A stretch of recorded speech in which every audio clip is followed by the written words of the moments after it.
Hyderabad అంబర్పేటలో tension వాతావరణం నెలకొంది. Neat paper leakage అవకతవకలపై కేంద్ర మంత్రి కిషన్ రెడ్డి ఇంటిని ముట్టడించేందుకు యత్నించారు ఎన్ఎస్యుఐ విద్యార్థి సంఘం నాయకులు.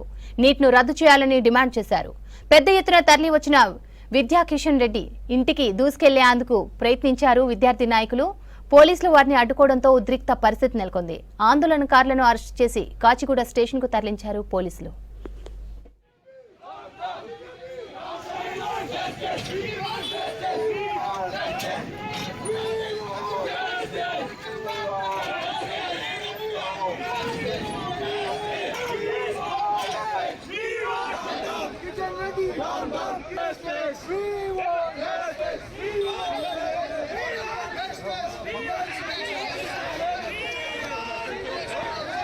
జరుగుతున్నటువంటి నిరసనలు కానీ ఏదైతే ఉద్యమాలు జరుగుతున్నాయో ఇప్పటి వరకు కూడా చలనం లేకుండా వివరిస్తున్నటువంటి బీజేపీ సెంట్రల్ గవర్నమెంట్ ఏదైతే ఉందో తక్షణమే వీటిపై స్పందించి విద్యార్థులు 24 లక్షల మంది దేశవ్యాప్తంగా నీట్ పరీక్షను రాసినటువంటి 24 లక్షల మంది విద్యార్థులకి న్యాయం చేయాలి. తప్పకుండా నీట్ పరీక్షను మళ్ళీ రీకండక్ట్ చేసి అందరికి కూడా భరోసా కల్పించాలని ఇవాళ విద్యార్థి జారీ చేస్తున్నాము.